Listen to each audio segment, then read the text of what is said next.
Isang mapagpalang araw nga sa inyo mga Oragon. For today's videos nga, samahan nyo kami sa aming mga gagawin ngayong araw. Ito nga din yung mismong araw na paglilipat namin ng mga gamit. Kaya samahan nyo kami for today's video. Tara!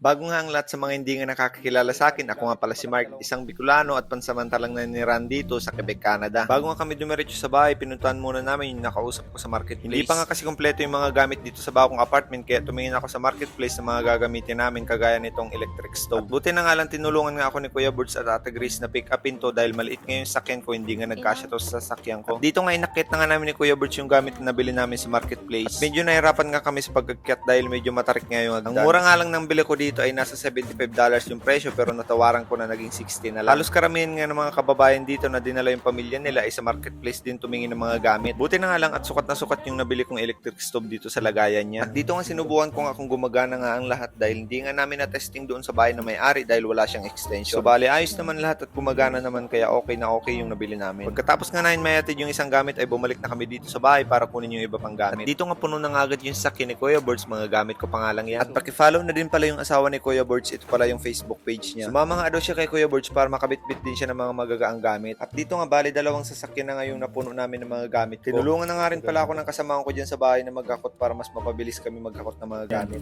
Meron pa akong cabinet, dalawa. Kasya na to dito sa sasakyan ko. Di kasi kasya sa sasakyan ko yung kama. Kaya nagpatulong ako kay Baring Birds yan. Medyo mahaba yung sasakyan. At dito nga inisa-isa na namin yung mga gamit ibaba. Buti na nga din tumapat na maganda yung panahon nung naghahakot kami. Dahil mga nakarang araw nga ay sunod-sunod yung pag-uulan dito. Medyo pahirapan nga rin talaga yung paghakot ng gamit dahil nasa third floor nga kami. Buti na nga lang nag-alok yung mag-asawa na tulungan kami na maghakot ng mga gamit dahil wala naman daw silang gagawin. Maraming salamat din pala kay Ate Grace dahil nag-abala pa siya na magluto ng pansit dahil daw pag-welcome dito sa bahay. Kuya Birds, salamat. Salamat. Thank you. Ate Grace, Dax. Thank you sa pagtulong, sa paglipat. Papahinga lang kami saglit. Wala pa akong may alok na pagkain dahil wala pang preparasyon dito. Puro kalat pa. Yan.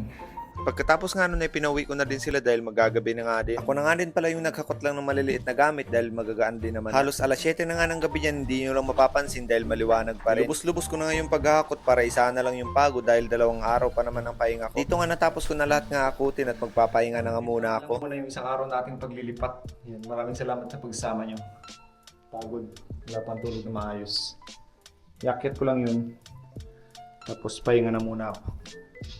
Yan. Apartment tour ko kayo pag may time na. Maraming salamat mga Oragon.